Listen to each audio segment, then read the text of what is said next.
with Katie Bowman. All right, and we're back with another episode of Help Me, I'm Scared with Katie Bowman. I'm your host, Katie Bowman. Boop-a-doo. And I'm so excited. So we have the amazing JD Lopez in the house, my producer. Hello. This is Left Hand, Right Brain Production. That's right. And I'm so excited to get my dear friend on the podcast, Mo Alexander. Yay! Hello. Hey, thanks for having me. Thank you. Yes. Yay! Thank you for having me. Yeah, this is Really crazy. appreciate We it. fit all those little people in here. I Okay. know, it's ridiculous. I know. I didn't know they had Oompa Loompas in Denver. Well, they've actually been on strike. No, I'm just Oh. kidding. That's like the new title for writer, Oompa Loompa. Oompa Loompa. I like it. Yeah, no, it's so good to have you. Thank you for having me. Mo is a good friend of mine. Mo is a touring comedian. He tours all over the country. He just put out a new album. You should definitely go check it out. And today we're on like a little time crunch because I'm an idiot and I bought tickets to see a movie 2 hours after this show. Yeah, sorry about And that. no, that's my fault too. I should have just been like maybe, but I just really want to see that movie. Talk to me. Yeah.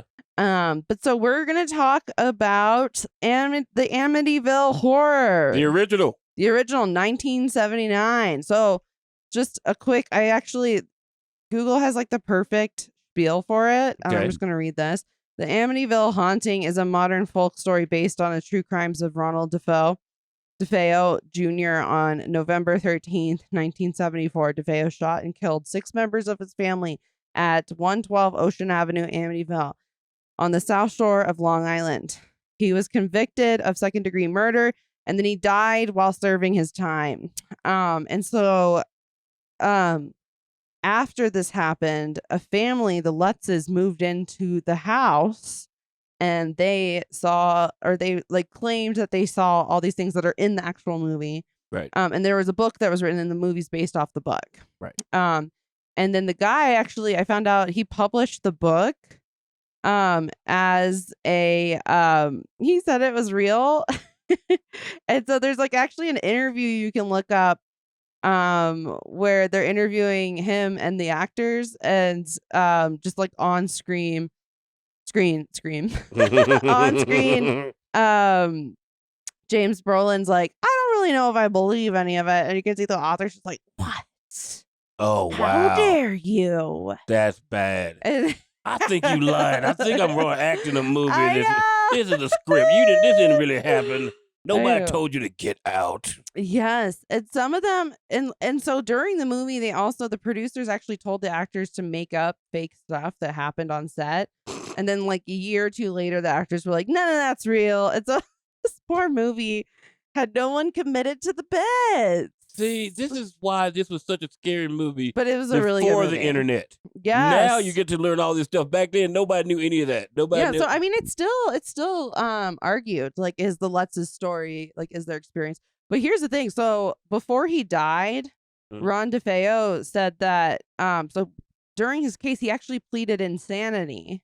And then the jury was like, no way. And there was a lot of tension between him and his family. That led him. He was probably trying to get money, so that's what led him to try to kill everyone. So he tried to plead insanity as like part of his plan, but everyone was like, "No, you're sane." And then so before he died, he actually made a report being like, "None of that shit's real. They're all just making that up. I'm the one who lived this. I'm the one who did it. It's not haunted." Like he just like completely. It's like, oh man, none of it's real. I'm about to die, so let me screw it up for the rest of you people. Yeah, and so and then he died. And so wait, so you have seen this movie though? Yeah, way back in the day. Yeah. Oh my god. When I was like, I'm going to try and break myself of not being scared anymore. I watched The Exorcist and these movies. The prequel one. Those are fucked with good. me. Exorcist. If you survive the Exorcist and I not be mean, scared, something's wrong with you, sir. I'm terrified still. Thinking about it. That's a scary movie right there. Thank you. Yeah, when she starts stabbing For herself in the acknowledging. vagine, I'm like, oh my god, it's your vagina. Have you seen that there's a new one coming out? Yes, I'm so excited. I heard about it. Exorcist Believers. Yeah, Something. yeah. I'm like, oh, there's 2 of them. I'm down for this one. Yes, I'm going for this one. It's the I know. The salt and pepper of horror movies. Let's go. Yeah, I have a joke right now about demon stuff because it's just been so prevalent because with like the Evil Dead and everything. I always think it is scary, but the demon stuff it says, like I'm like, demons wouldn't say that, you know? Like Right. a No. demon's like, your mother sucks cocks in hell. And then my joke is like, that sounds fun. Like what? That sounds sweaty, actually. That's just, yeah, it's like that sounds like a good Saturday night. Like what? Beat me down. Like Sounds scarier in Latin. Everything sounds scary in Latin. Yeah, it's true. That's why it's a dead language. Exactly. No pun intended. Ba-dum-bum-bum. Okay, so in the movie, we'll just run through the plot real quick. So they do kind of refer to the Ron is it Rob or Ron DeFeo murders, and then the Lutzes move into the house. And they move in. They're a happy family. Got one girl, two boys. The girl's the creepy one. Yep. And as they're all hanging out, you're seeing lots of good times. There's a dog. Anytime there's a dog in the horror movies, I'm always like, so worried about the dog, but the dog is okay. Yeah. Spoilers, and this is a spoiler zone, but the dog does make it out if you're worried about the dog in this movie. Dog makes it out alive. In a very cute way too. And so the family moves in, and then they have this priest come by to bless the home. That was like a thing back then. And as the father Delaney comes in, he starts to get like really hot. He starts feeling really sick, and then he gets attacked by like a swarm of flies, and then this like demonic voice is like, "Get out!" So here's it's like good. So I know this is a horror podcast, okay? But let me tell you something. I watched this movie last night again, okay? I had to watch it again. This movie scared the crap out of me when I was a kid. Scared the crap out of me. But then last night, all I did was like, this is bullshit. All of it's bullshit. Let me tell you why. Because I'm watching the story. As a kid, you don't pay attention to, the insignificant details in here. Yeah. But for instance, this is supposed to be taking place in December 1975 in New York, in Amityville, New York, which is on Long Island. And that dude is outside, like, chopping wood. They're playing and it's very confusing. I'm like, bitch, it should be 4 feet of snow out there. What do you mean? This is a boat. It looks like it's 2022 out there. I know. Like, why global warming wasn't even happening then? Why is it so warm in December in New York? I know they're like swimming with the dog in the ocean. Wow. I've been to Long Island in January. It's so true. I didn't even think about that. I'm like, there wouldn't be that many flies in December. Come on. Yeah. It's like you must have a lot of squash in your house.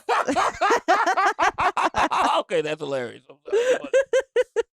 I know. I'm a little gardener. I'm a baby gardener. Okay. So then the priest gets like taken out, and they don't even see each other. It's like it's like a play, you know? How do you they like never actually see each other? I blame the priest on that because he didn't go around the house looking for him. He just walked in like, yo, I'm supposed to be here. I'm a priest. I'm here to bless your place. I don't care if y'all are accidentally having sex and I walk in and see that. I just don't walk into people's houses. If he had done that in Memphis, he'd been shot. He like saw, didn't he see them? Or am I just thinking there was like, but I was like, he didn't even see them. Yeah, he just starts blessing. He's like, I guess I'll just bless it without everyone there. I got a 3 o'clock blessing. Let me get in here and do this one real quick. He just walks in the house. Just walks in. You can't walk in somebody's house that they ain't there. I don't care how white. Got the Lord on his side, you know? It's ridiculous. He's got the Lord on his side. No wonder they do so many Apparently things. Not that day. Yeah, well. That's a terrible joke. I'm sorry. Apparently the Lord couldn't keep the flies off his face. It was like an Ethiopian video from 1992. I kept wondering if it was like Candyman, or I was like, is these flies or bees? And then I was like, oh, they're just flies. And I was like, I don't think the flies would have bothered me that much, but I grew up in the South. So. Right, exactly. There's always flies on your face. There's always flies. I just left Memphis 3 days ago. I felt like an Ethiopian from 1982. I swear to God. I'm swatting flies like, get off me, you bitch. Get off me. I know, there's so many. Little compound and fly it's even like the minute the sun goes down, every mosquito's like ching ching, like they're ready to like sword you with their faces. Yeah. Oh Mosquitoes, my God. Ghetto and gangster as hell in the South. I know, the fucking West Nile. West Nile? They're throwing up gang signs. Okay, so anyway. So then the priest leaves, and then they play a little phone tag, and like it's almost like the house is now like in a fortress that's unreachable. Like anybody who tries to call in can't get a hold of them. and they can't call out. It's just static. And then every time they try to call, the priest gets like hurt, which is kind of it's just like, okay, just stop calling. You're gonna kill the guy. Yeah. And he just gets more and more catatonic as the movie goes on, and it's like so sad because he just wants to do the right thing. Yeah. And they call the design of the house a Dutch gambrel design, which is that barn shape, and it's notorious. And they actually changed the actual architecture of the Amityville house that is on Ocean Ave. They changed the street name, and they changed the house the way it looks so that people would stop trying to come and see it and everything, because they're like, this is upstate New York, we want to be fancy schmans. Yep. And so anyway, it's got like a very interesting look to it though from back in the day. It looks like the house is actually watching you from inside. Yeah, the two windows look like eyes, the chimneys look like a nose. Yes. It's like the little fence looks like a mouth. Yeah, it looks like a happy pumpkin though at the same time. Oh my God, and it so does. it like when people are like it's scary, I'm like it's kind of just like festive. But it is scary. Okay, so George and the dog start exploring the house and everything. The dog's barking at stuff. They have a nun come over to try to bless the house, and she's like, "No, I must go," and she gets so sick. No. The nun is the wife's aunt. Oh yeah, she's her aunt. She's her aunt. Yeah, and so she comes over and starts and it just like wants to throw up immediately. She's like, "Oh, I can't be here." Yeah, Ooh, She's like, "I can't be here. my I'm habit's terrible." all in a habit. So this house is like truly just like cooking these religious folks, and so then they have a wedding day where they're going to a wedding, and then they're trying to pay for this guy's catering, and they can't find the money. And then this babysitter comes over. So while they go to this wedding, and the babysitter, and then this is also when the little girl starts hanging out with like a strange kid that you can't see, and everyone always ignores this shit in horror films. Yeah, they're like, it's fine, it's imaginary, and I'm like, I just feel like there's a certain level of imaginary friend that is like creepy and not creepy. No, you're right. Whenever you see a little white kid telling you that their imaginary friend does not like them, you need to bless that house or leave. Yeah, that's like if it's saying negative things, that's a great sign. Yeah, I have ghosts in my house. I have no problem saying that. There's little kids. There's two little kids. I used to play with them as a child, and they never told me, "Oh, I hate your family." I would have left. I can't be here. Yeah. Like y'all can't kill my family. I'm a fab. You can't kill them. Yes, So, and then like this poor babysitter. I love that they gave the babysitter head bracelets. I know. I was like, really? Hold on. This is my favorite. This is my favorite picture from the whole movie because the real estate woman who sold them the house looks exactly like Robin Williams did as Mrs. Doubtfire. Oh my God, she does. Exactly. And I'm just like, damn, wait a minute. Yeah. Oh, and they did tell them in the beginning too, like, hey, this house, it sells for like $80,000. It's a steal. And this real estate agent's like, all right. So they knew what they were getting into. Mm-hmm. And still, all these weird spooky things keep happening, and they're not even putting it together at that point.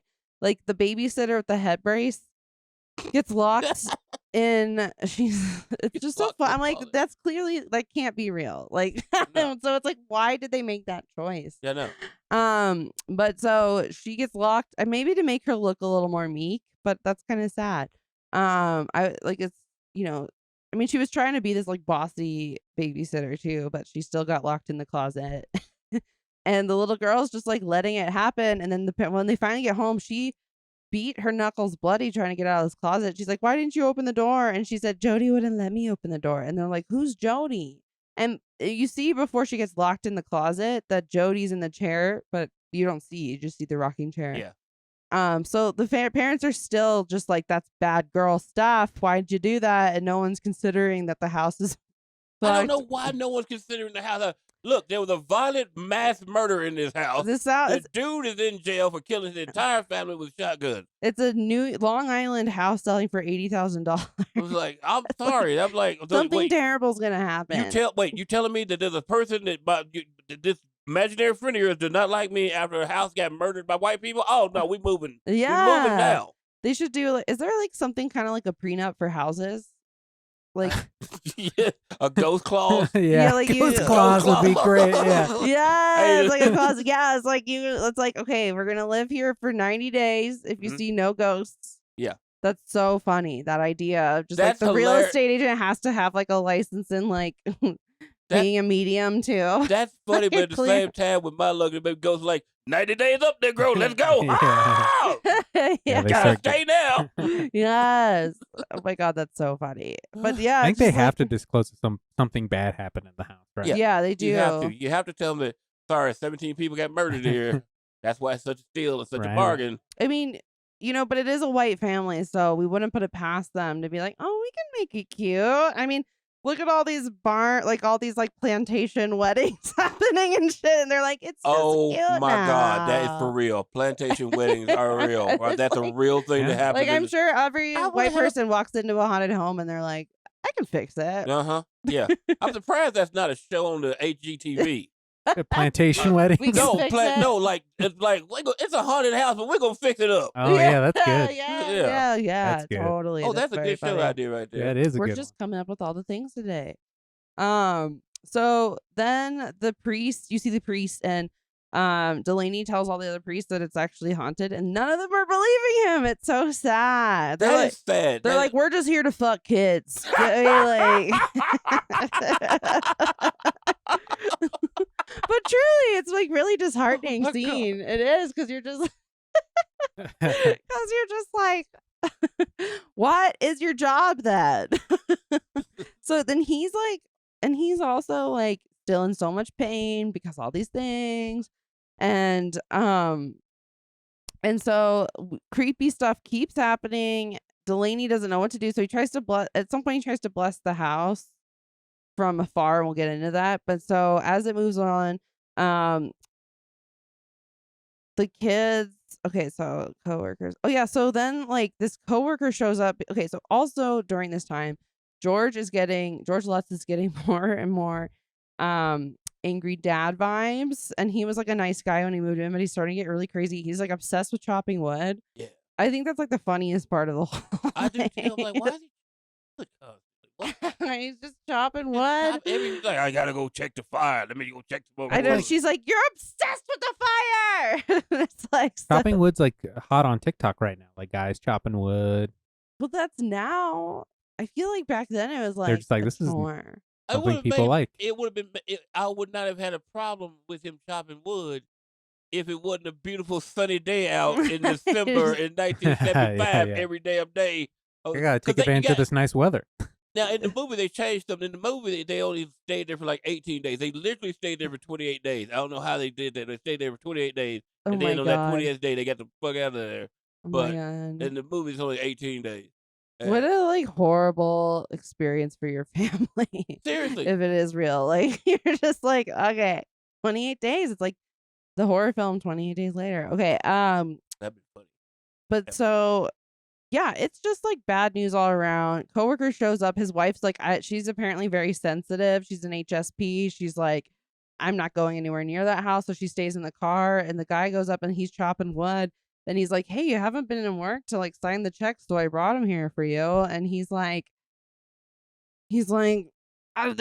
someone else is supposed to do. He's just like saying weird shit. He goes all Randy Macho Man Savage on him, like, yeah, you don't know what you're doing here. Why you here? Yeah, he like bring me some good news. Punches his coworker like in the face, and then the coworker's like, so can we talk?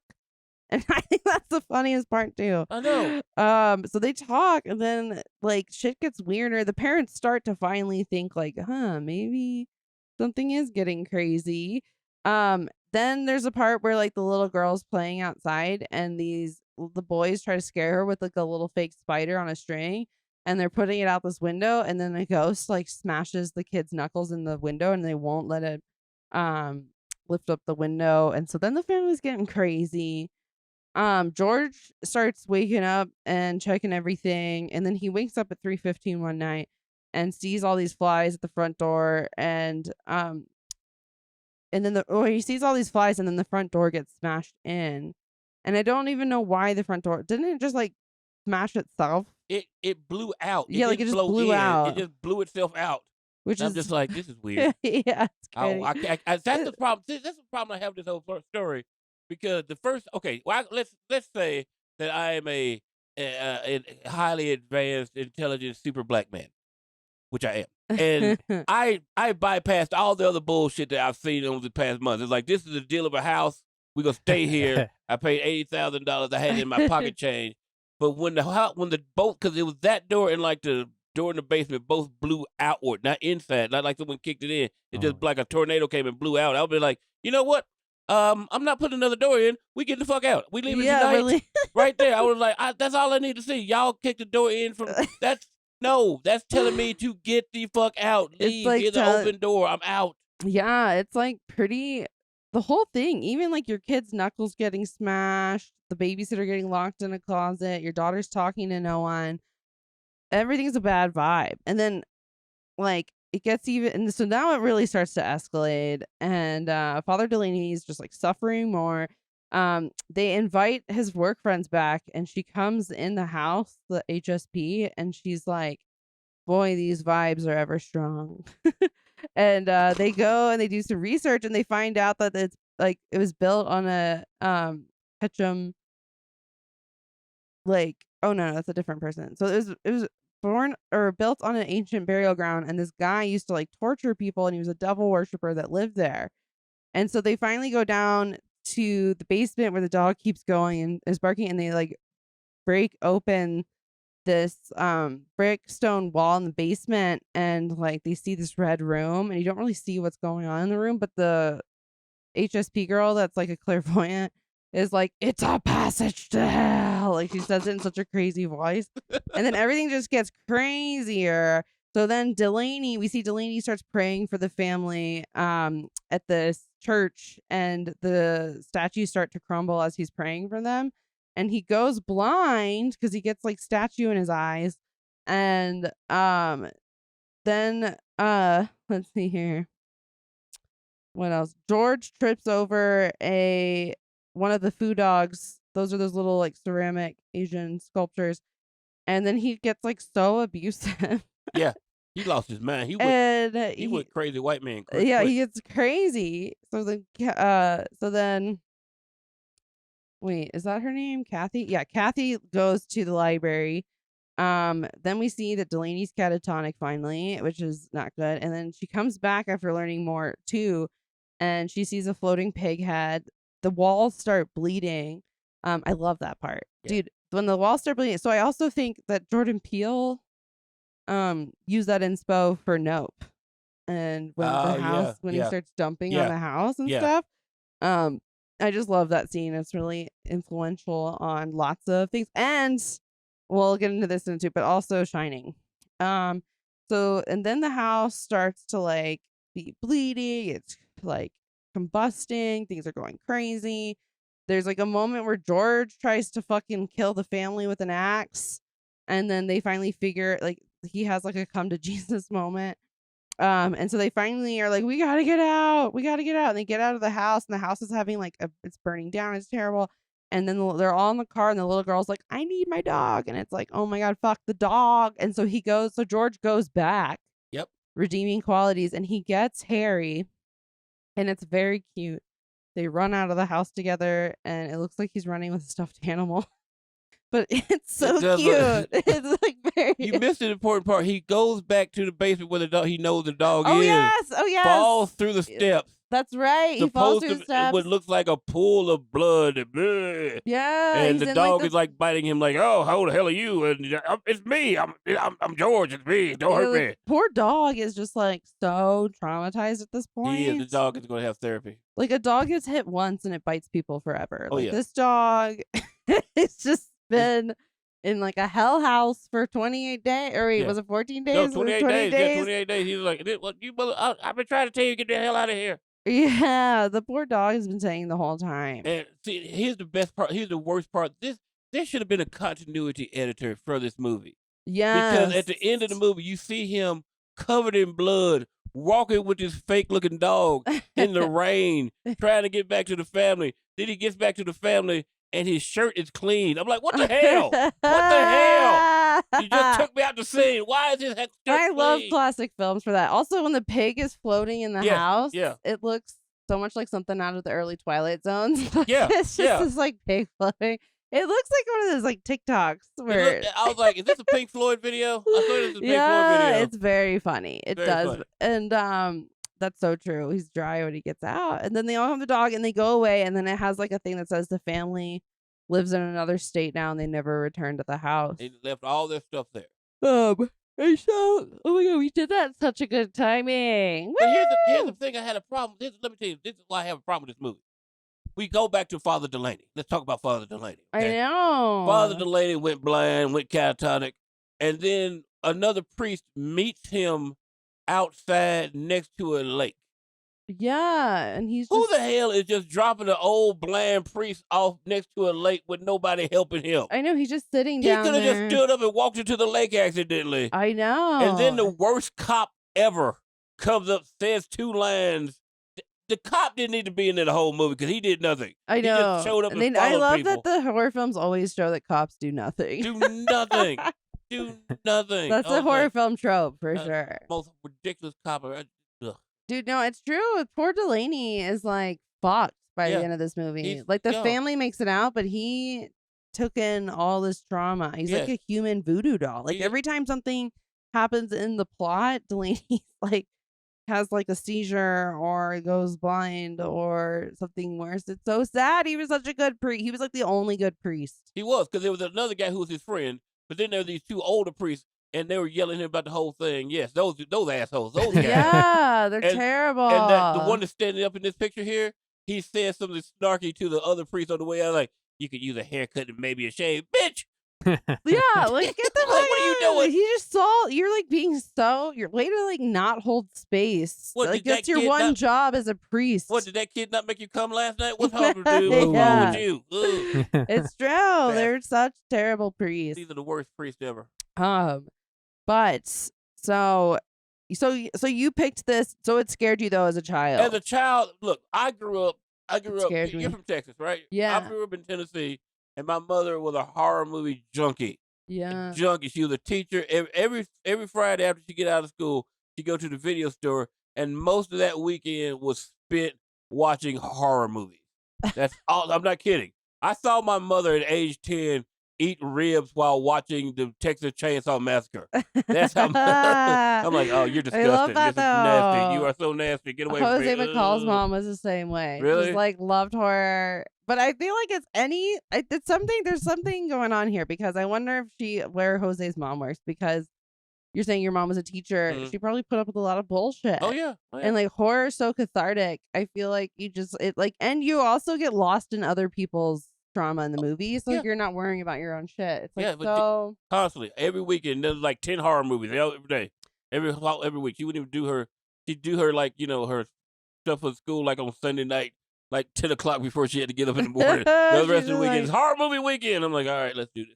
Hell yeah, that's so fun. And then also JD hates horror, and so but you saw this. So did you see this as a kid? Yeah, well, I was like in my late teens, early 20s. I saw this like I think in college. Oh no, I saw the new one first. Oh, did you? With Ryan Reynolds. Okay. There's so many. This movie actually has like thousands of different takes on the Amityville Horror. Yeah, this is the only one I've ever seen. I knew they had like a whole series after it. I never really watched those, but this is the one that I saw, and I was like 12. Yeah. Oh my god. Yeah. The Ryan Reynolds one also came out in 2005. Very scary. I didn't even know I was 15 when I saw him. I didn't know Ryan Reynolds did. I didn't know that one existed. Oh yeah, he did one, and he was pretty scary in it. I gotta go watch that one now. Deadpool is funny to see him. Yeah, it's funny to see him. I mean, but he does have that Deadpool anger, Mm-hmm. like it's amazing. I've read some facts about this one. Okay. The cinematographer for this movie actually has like a fear of insects, and so he was just like freaking out the whole time because of the flies. 4 million So he would flies. set up the camera and just hope that it got what it needed and look away. Isn't that so fucking funny? So he's like, okay, the camera set, I'm out, and just leave. So yeah. I love that. I know. He's like, I gotta get the job done. And then so let's see here. What else did I? Quick side note: your shirt's riding up a little bit on camera. I don't know if you want to pull that a little bit. Just watching that. It's probably in there for a little bit when something's going on. Well, whatever you want to do. It's up to you. I'm a weirdo. I'm a weirdo too. I'm like, oh my god, Haley. I took Haley. Haley and I went on the road recently. Just got back, and she pulled up her shirt and was like, "Give it up for the baby. Give it up for the baby" to the audience, and they were giving it up for the baby. It was like a perfect moment. That's funny. And then she's like, "It feels I'm gonna good, steal right?" that on stage tonight. Try that. Yeah, she was like, "It feels good. It feels good." And then she was like, "It's like a." So what did she say? She was like, "It's like a seeing eye dog or like a anxiety support animal." Like, I'm glad it's here. And then she slaps her tummy a couple more times, and I was like, "Oh my god, I love you." It was so funny. Okay. Anyway, so this Ron DeFeo guy, I guess I got all these facts out in the beginning of the podcast because I was just like, oh my god, we're crunched for time. We gotta be quick. We gotta get this, But so yeah, so this movie inspired a lot of other movies. Oh yeah, something else that's crazy. So James Brolin had a hard time getting cast for 5 years after this film was made because people saw him as like it's kind of like Cersei from Game of Thrones where they're like, that's a huge bitch, you know what I mean? Oh yeah, like, and it's like, that's not me, I just did like, and it's like he actually did a really good job being a crazy possessed dad, Yeah. And it's funny because this was actually filmed a year before The Shining was filmed. Okay. So if anything, I think I think that he pulled a lot from this movie and got away with it, which in the time frame, everybody was pulling from each other. Like, well, yeah, there's one scene where he takes an axe and tries to cut through the door. And I'm just like, well, that's from The Shining. But now you tell me it's before The Shining. I'm like, oh, wow. Isn't that crazy? That's insane. I also, didn't know that. they use the psycho chords for like when she sees the eyes in the window. It's the same like and then I read that like a bunch of other films also pulled that from this as well. And it's funny because like if you watch this movie, it was filmed a year before The Shining. There's a lot in The Shining that takes from this movie. Yeah. And that's just something interesting. And you see it a lot. Like Halloween was the first of its kind, but then Friday the 13th literally was stealing the plot of Halloween. Yep. And it's a common thing to have these similar tropes. But I feel like that's also the fun thing is like, how can you make it your own? It's like an art class, where we're all making a paper mache, but just a little different. Yeah, I agree with that. That's why, I think a lot of the original Nightmare on Elm Street also came from some of these parts of this movie. 100%. Yeah. And now they're like also cult classics too. I'm trying to find who did the music. He's famous. It's gonna be here. Wait, Amityville Horror music was done by Lalo Schrift. I can't say his name. We're gonna have to do that pronunciation thing again, JD. Where you like pull it up and it says it into the. You did that last time and it was perfect. Do you know what I'm talking about? Yeah. I'm trying to find it. That one? Okay, it's Lalo Schrift. This is like making my dyslexia go crazy. Wow. Lalo Schrift. Yeah, I have no idea. Schifrin. Lalo, is it Lalo or Schifrin? Lalo Schifrin pronunciation. It's the burnt. Lalo Schifrin. Oh, you got it. We got it. Lalo Schifrin. Okay, nice. sorry. Wait, sir. what did you do to do that? What did you just do? He's still voice Lalo to speak. Schifrin. Is that just a regular part of Google that don't pay Look at attention that. to? Lalo Schifrin. That's Oh, amazing. wow. I think Yeah. most computers you can highlight things and then have them voice. I never used that. Now I'm gonna have too much fun. Okay, his real name is Boris. Like Do not call me Boris. I am Lelo. Yeah, like that definitely was a choice. Boris Claudio Lalo Schifrin. He was also he did the movies, so he's done a lot of things. He did the music for these are all okay, so he did that. Enter the Dragon, he did all the Rush Hour movies. He also did okay.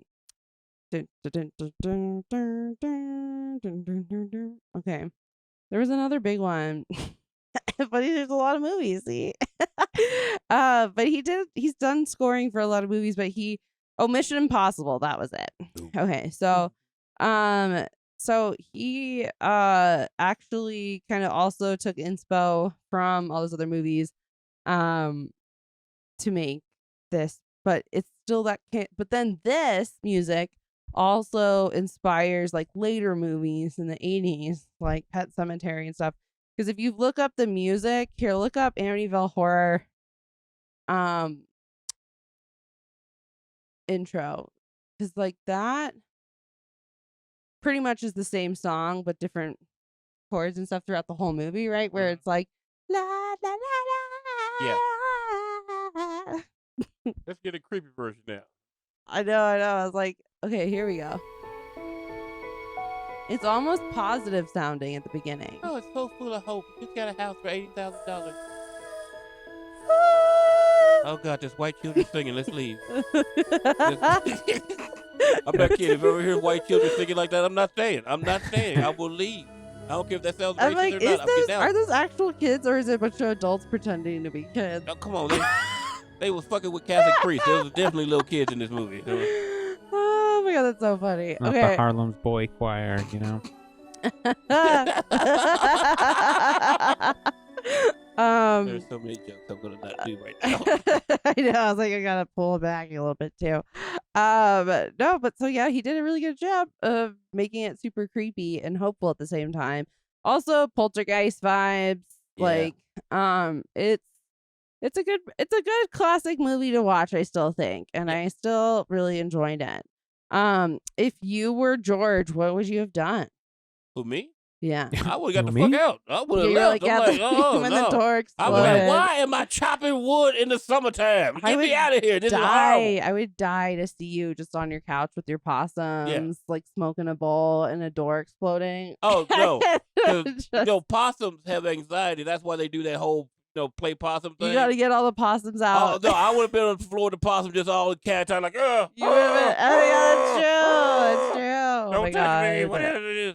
Oh, my God. Yeah, totally.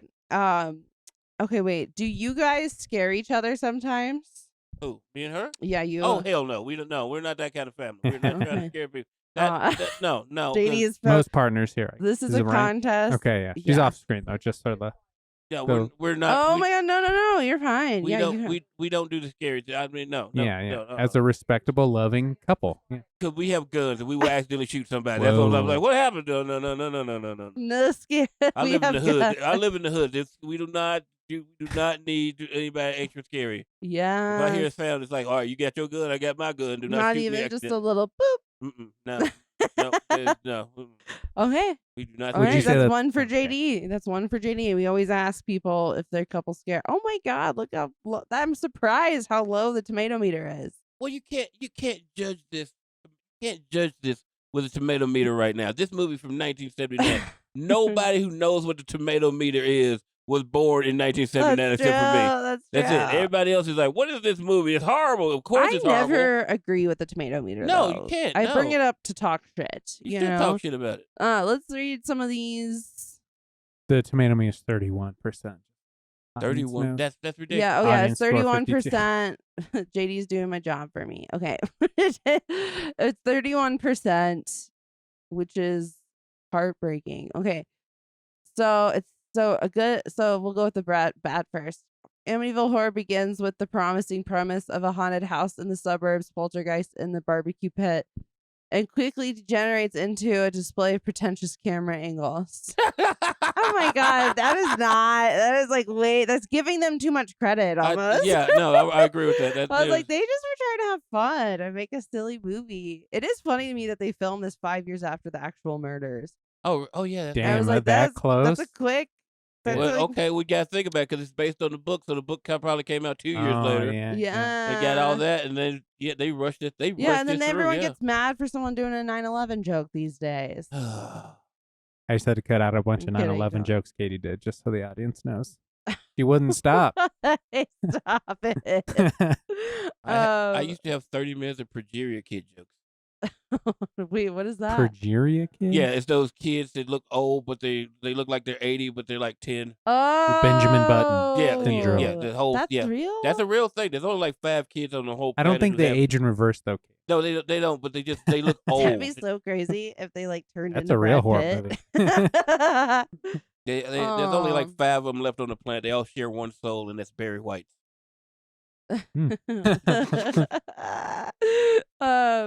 Okay, wait, we gotta. Okay, no, it's perfect. Okay, so we're actually doing great. I think we'll be good too. We have like 10 minutes. Would you have gone back for your possums if you were? You had been the one tumbling down the stairs and covered in blood and grabbing your possums? Well, possums are easy to carry. They wouldn't have been investigating shit. That's the problem. They wouldn't be you like. You can hold them by their tail, right? No, you really shouldn't do that. You can do that as a baby. You can do that as a baby. With a baby, yeah. But don't do that with a full grown. I would never do it, but I just meant like if you're trying to save them. Yeah. I mean, she grabs Poncho like that. They're gonna be biting you. No. We just grab by the tail and like put your hand underneath his stomach and pick him up and like, let's go, dude. But Poncho's like me. He'd be like, what is that? Oh hell no, I'm out. I'm going this way. Poncho would have had to save me. He'd be like, oh shit, I gotta go back for Mo. Of all the Mo knows where the food is. Damn it, I gotta go back with their tails out of that thing. Huh? What's that? Funny if you fell in the pit and then all the pasta. Okay, that's the movie right there. They have to reach down with their possum tail to get back out. That's hilarious. I need that graphic right there. We gotta do that. That's hilarious. We need Mo getting pulled out of a pit of black blood. Okay, wait. Let's see. So the Amityville Horror is a horror. What is supposed to be the true story of a young couple driven from their dream house by demons turns out to be nothing more than a ripoff and a tedious one at that. It's one of the first of its own. Yeah. You don't even know what you're talking about. This guy has no clue. It's not a ripoff, dude. 2019, this is one of the original stories. 2019. Okay, let's hear a good one. Its pacing is off. That's a good one. There are too many go nowhere subplots, and it seems this is a good one, and it seems just to come off like a clunking halt at the end. But the film's lack of commitment to any single reading of its narrative architecture is precisely what makes it so uncanny. Yeah, I think it's so funny that they started with the bad there. They're like, but this is a good one. It's definitely a house that audiences will enjoy visiting, especially if they're unfamiliar with the ending. No one's going to the house, dude. Yeah. Amityville Horror is a quintessential haunted house film. Boom. One of the film's challenges is the workman-like direction from Stuart Rosenberg and lackadaisical. That's a hard word. Lackadaisical editing by Robert Brown, but Brolin and Kidder deliver truly committed performances. I would agree with that. That's a good one. That is a good one. So what scares you in real life? My thing that I hate right now is mountains. I do not like these mountains. We drove from here one time going to Eureka, California to do a gig, and there's just this one point. She's all driving like, oh, it's so beautiful here. And I'm like, shut the fuck up and keep your ass on the road. I'm like, why is there a 30,000 foot drop over there? Fuck this. No. Oh my God. The only way I made it out back across where we had to go is I had to be drugged. They had to Mr. T drug my ass to get me out of Eureka, California. I'm talking about all kinds of weed, like gummies. I'm like, blah, blah, blah. I didn't realize Eureka's like up in the mountains. Oh, yeah. Oh my gosh. Oh yeah. It's kind of in a valley itself, but to get to it, you have to go through the mountains. Oh yeah. Because I know the ones here. That's funny. My friend Ariana, we all went to the sand dunes like when things started opening up again, a year or so ago, like 2 years ago, maybe now. God, time. but she grew up in Texas, and so we didn't have mountains, and so like at least she said when she was driving through them, she was like, oh, like the entire time, and she was like, oh my God. But I mean, I get scared when I'm driving through mountains. I couldn't do it right now. Something happened to me. I don't know what, but I couldn't do it right And now. also, I think the altitude, you feel it. So like you're getting that altitude. Yeah, maybe that's something. Yeah, and you're also affecting your brain as well. Yeah, it feels like you're swelling. And she loves it. She loves all that stuff. We did that. I do like it because they're majestic and beautiful. We did that Christine Thomason gig up in Winter Park, and all those little switchbacks. She's like, "Oh, this is so great." I'm like, "Shut the fuck up right now, please, please. It's no one can." Interesting. Mountains. No, I get it though. It can be scary when the roads are weird. I know part of my problem. One of my first times ever playing in Colorado was like 20 years ago, and I did a gig in a place called Gunnison, Colorado. Oh yeah. And there's like a 2-lane mountain pass I had to go over, and there was no guardrails, and it was like snowing up there. I was 2 hours late for my gig and did my show completely naked. I did. I took all my clothes off and did my show. I was like, "Are you okay?" "No, I'm not okay, but I have to do a show." And yeah, I just got completely naked and did like an hour and a half show, and then I had to get up the next morning and drive back again. And the 18-wheelers were going slower than I was. I'm like, "I'm gonna die. I'm gonna die." I know that it is a lot of other people's driving too that makes it scary. Like that picture right there. You see that picture with all those lanes, those switchbacks and everything? No, yeah. no. That middle one? No, nope. Couldn't do it. I'd have to be drugged. You'd have to put me in the trunk. Put me in the trunk of the car. It is pretty, that is like scary. The only way up them mountains. Down, no, that's the only way up. That's why when I do gigs in Colorado, I have to figure out where they are. Because I'm not going into like somebody like, "Here's Steamboat Springs." Is that in the mountains? Yeah, no, I'm not going. No, if I can't, no. Yeah, pretty limited then. I am. Well, there's a lot of planes. There's a lot of planes here. I mean, like Denver and going. If I stay on 70, if I stay on 25, I'm pretty much good. Yeah, I'm pretty much good. Well, I have to go in those mountains. I'm like, no. Especially when it's snowing. Oh no. That's why I come here in the summertime. I'm not coming here in the winter. I'm not doing these gigs in the winter. No, no. No, it's fair. It can get really crazy sometimes. I got something booked in January. I'm flying in. I'm flying out. I'm not doing that driving. No. Yeah, totally. No, I feel that. I feel like that's fair. It's a little sketchier when the weather's crazy. And now that global warming is real. Yep. Maybe the Amity house is actually safer. There's a scene where the toilet overflowed with black whatever. Oh yeah, we forgot about that scene. There's a part where they're just like so nonchalant about the toilets. Like they're like all the toilets are like overflowing with black goo, and I'm just like, and they're like, I would have left right there. "Can you go get your aunt? She's at the front door." And I'm like, okay, these kids are like, "Mom, there's." Like they're like, well, can you explain that to us? It's poo. It's so bad. Overflowing that brownie happens mix. like once a day.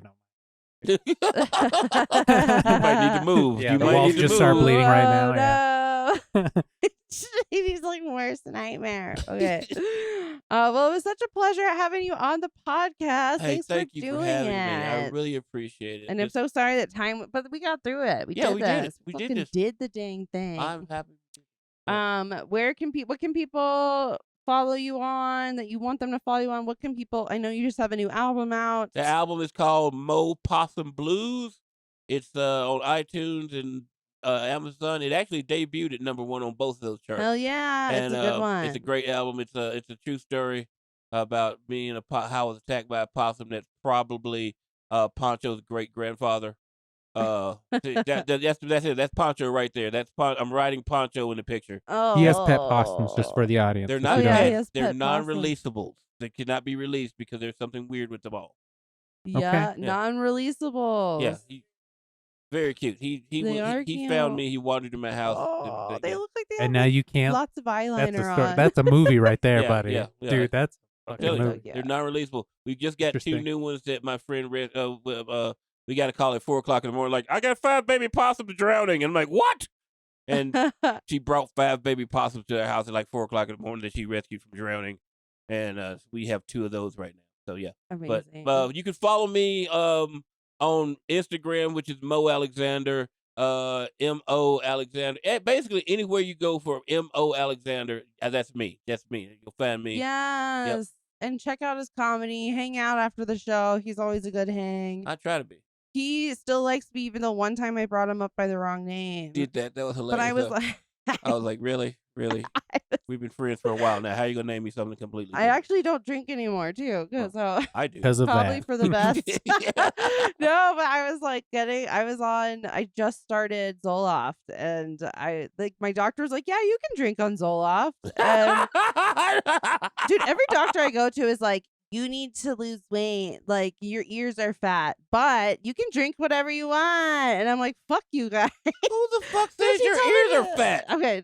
That is the That is most like, ridiculous. that is like a joke. Like, because your ears can't okay. be fat. I'm about to say, you got a doctor say you got fat ass ears. But You they need to don't. change It's doctors. true. It's true. They're so fat shaming. And then every time I go to the doctor, I'm like, can I drink? Like, when I was like, can I drink on this? They'd be like, yeah. And I was not. I was out of my mind that night. Apparently, your doctors have stock in alcohol companies. Yeah, For and sure. we know each other. And I brought him up as Mo As Welsh, what? which is like a small queer comic. What? That little lady. I didn't even know that. They might be non-binary now. So I didn't. That's so funny. No, I didn't. Well, it makes sense with the ADHD where I Yeah. like just did I changed the names, but I was like Mo Welsh instead of Mo Alexander. And I remember staring at your face and him looking at me, kind of like, "What did you say?" Like we were like mind talking, and then He he, was. I'm like, and really? then after, and I was like sweating the whole show. Like, did I say the wrong name? What? And then he was like, "It's okay." And I was like, I just started this new med. And he was like, oh, yeah, don't drink on that right now. Like, you just started a new med. I was like, it's my birthday. Anyway. Well, thanks for doing it. It's always good to see you. If you want to find anything of mine, look up katiebowman.rocks. And you can see all the shows I got coming up soon. I'm actually recording an album December 2nd at the Bug Theater. Tickets will be on sale closer to that time, probably a month out. But keep an eye on it. Follow me. Please come to the show. I got to sell it out. I'm trying so hard to. And this is a Left Hand Right Brain podcast. You can find it wherever you find all your podcasts, but do check out JD's podcast, Let's Get Drunk and Talk About Your Weddings, his wife's podcast. And again, JD's podcast is Left Hand Right Brain. Do you have any other podcasts besides those two? Nope, no, not at That's the moment. it. Okay, perfect. Awesome. Stay spooky. With Katie Bowman.